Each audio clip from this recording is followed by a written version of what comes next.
Je vais pas vous mentir, j'ai eu quelques frissons. Les amis, bienvenue à toutes et à tous sur la chaîne YouTube Jordan Universe. On est là aujourd'hui pour parler de Star Wars. Je crois que c'est la première fois que j'en parle sur la chaîne et je reste bien sûr un fan de Star Wars sans pour autant être le plus gros puriste. Forcément, j'avais très envie de parler de cette série parce que mon film préféré restera Star Wars 3. Là, on est clairement dans la suite à ça et j'avais très envie d'en parler. C'est pour ça qu'aujourd'hui, j'en parle justement. Parlons de la série globalement, Obi-Wan Kenobi. C'est parti. Pour moi, c'est une réelle lettre d'amour aux fans vraiment de Star Wars 3. Bien sûr de la saga Star Wars bien évidemment, mais tout ce qu'on a eu entre le 3 et le 4, alors bien sûr c'est une période entre le 3 et 4 où il y a eu beaucoup de temps d'écoulé, et dans cette série là on n'a pas exploré tout le temps qui a été écoulé, ça c'est certain.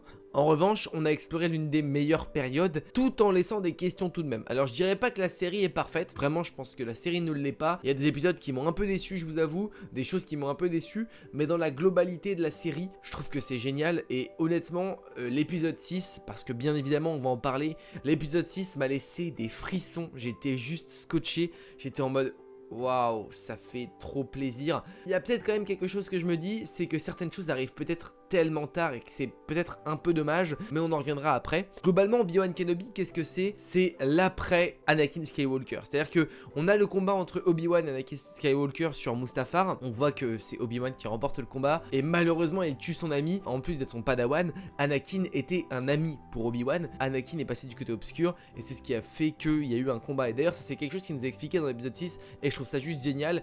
Anakin, enfin en tout cas Dark Vador, dit que ce n'est pas Obi-Wan qui a tué son ami, mais c'est lui-même qui s'est tué parce qu'il a rejoint le côté qu'il souhaitait rejoindre. Et ça, je trouvais que c'était très joliment dit, et surtout c'est très beau, et on comprend que, en fait ça permet à Obi-Wan de déculpabiliser par rapport à tout ça, et que c'est pas à cause de lui que Anakin est devenu Dark Vador. Alors tout le délire autour des Inquisiteurs, faut savoir que comme je n'ai pas vu Star Wars Rebels, j'ai pas forcément toutes les refs etc, mais ce que je trouve bien c'est que finalement, certes les dessins animés Star Wars font partie de la chronologie Star Wars, mais ils sont clairement pas obligatoires. C'est à dire que j'ai totalement compris tout ce qui s'est passé, avec toutes les explications qui me sont données dans la série. Qu'est-ce qu'étaient les Inquisiteurs, pourquoi ou comment, c'est expliqué d'une façon assez claire et nette, et honnêtement ça m'a totalement suffi. J'ai pas besoin de me taper les 8 saisons de Clone Wars ou peu importe, mais enfin tout ça je les ai pas vus et j'ai quand même compris. Alors il y a certaines références peut-être que je n'ai pas ou quoi que ce soit, mais alors le délire autour des Inquisiteurs personnellement je trouve que c'est pas vraiment super utile parce que je trouve qu'ils sont passés.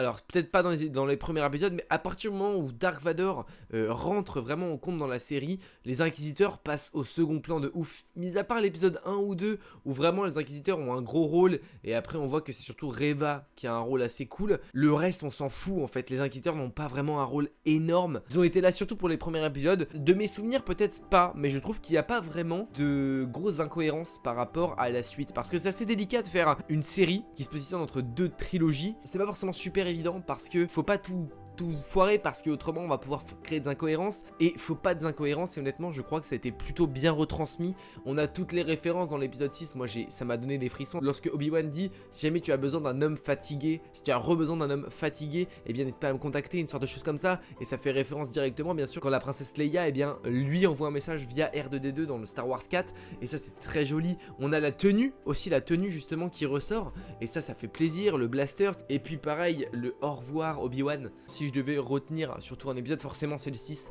parce que le 6 est incroyable. D'autres ont été bons. Alors mon petit regret à moi serait été peut-être, et ça c'est limite mon gros regret parce que je trouve ça tellement dommage que ce ne soit pas été, et on l'a eu finalement mi-épisode 6, je me dis putain c'est quand même vachement dommage, on n'a pas les thèmes musicaux. C'est-à-dire que depuis le début, ce qui me manquait c'était les thèmes musicaux principaux de Star Wars, et on les a pas eu, c'est trop dommage, jusqu'à ce qu'on arrive justement lorsque Dark Vador parle à Palpatine. Et c'est les seuls moments, et c'est à partir de ce moment-là où on a eu le thème les thèmes Star Wars qu'on avait de base, et je trouve ça vachement dommage quand même qu'on attende l'épisode final pour mettre les musiques. Le thème de l'Impérial, qu'on attende aussi loin, ça me dérange pas parce que là ça a une réelle importance, c'est un réel impact de voir ce son là, de ce thème là, à ce moment là, ça a un réel impact. Mais avant on aurait pu avoir d'autres thèmes, le thème de la force, certains thèmes lorsque justement Obi-Wan réutilise la force après un certain temps. Tout ça je pense qu'on aurait pu les avoir un peu plus prononcés. On a les thèmes qui reviennent à partir du milieu de l'épisode 6 et pas avant, et ça pour moi c'est très problématique parce que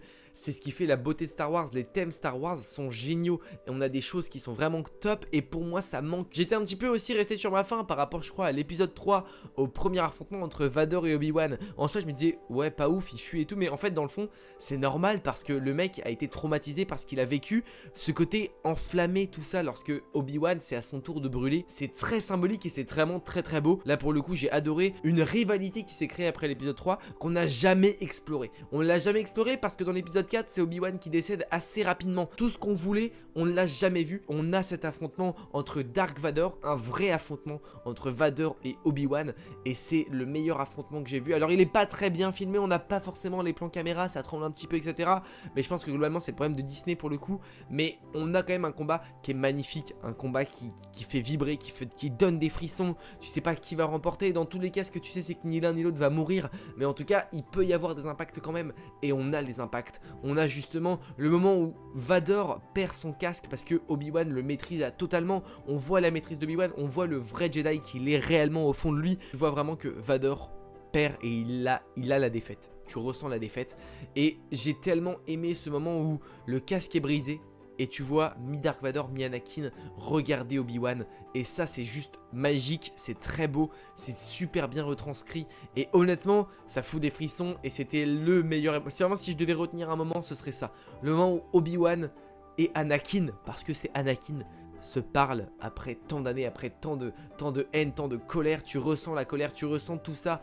Finalement l'histoire d'Obi-Wan, eh bien c'est ça, c'est la protection des enfants de Anakin parce que selon lui il a échoué auprès d'Anakin mais il ne veut pas échouer auprès de ses enfants, il veut les mettre en sécurité et on a toute cette quête, surtout Leia pour le coup qui a vraiment une grande importance dans l'histoire. Luke c'est très au second plan et finalement c'est compréhensible parce qu'en épisode 4, 5, 6 même au-delà 7, 8, 9, bah Luke est encore présent alors que Leia beaucoup moins.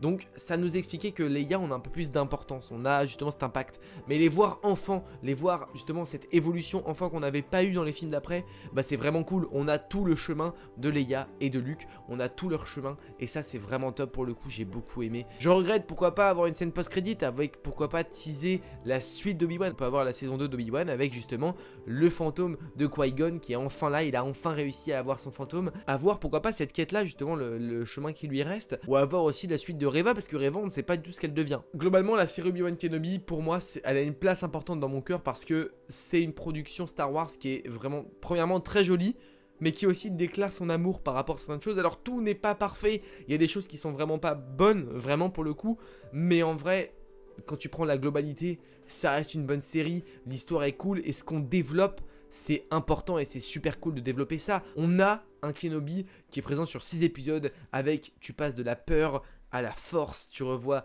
toutes ses facultés, l'épisode 6 est magique, tout ça c'est vraiment top et honnêtement j'ai adoré surtout cet épisode 6. Vraiment l'épisode 6 est trop cool et c'est ce qui fait que ça a une place importante dans mon cœur parce que tout ce que j'avais envie de voir après l'épisode 3, je l'ai vu ici. C'est la fin de cette vidéo, les amis, j'espère que cette vidéo vous a plu. Bien évidemment, donnez-moi en commentaire, vous, votre avis un petit peu sur la série Kenobi, ce que vous avez pensé, ce que vous avez aimé, pas aimé, dites-moi tout en commentaire, votre personnage favori de la série, pourquoi pas, le développement de Leia, le développement de Reva, des Inquisiteurs, de Vador, le retour de Vador, le retour de Obi-Wan, tout ça dites-le moi en commentaire, mais en tout cas, pour moi, les retours sont totalement réussis, c'est une réussite énorme. J'aurais aimé avoir pourquoi pas Yoda ou d'autres Jedi, mais l'épisode 6 on a Qui-Gon, on a Palpatine, on a tout ça qui reviennent et ça fait plaisir, même si j'aurais pourquoi pas aimé les avoir un peu avant avec une importance certainement différente, mais dans l'intérêt qu'ils ont eu finalement, l'intérêt est parfait au moment où c'est opportun en fait, donc c'est vraiment top. Bien sûr si la vidéo vous a plu les amis, n'hésitez pas à mettre le petit pouce bleu qui fait extrêmement plaisir, on peut également s'abonner à la chaîne YouTube si vous n'êtes pas encore abonné, activer la cloche, on risque de reparler de Star Wars sur la chaîne et ça c'est fort probable, on parle de Marvel, on parle de pop culture, on parle de pas mal de choses, donc n'hésitez vraiment pas à vous abonner, on se retrouve très bientôt sur la chaîne en espérant que le pouvoir de la force soit avec vous. Des bisous. Ciao.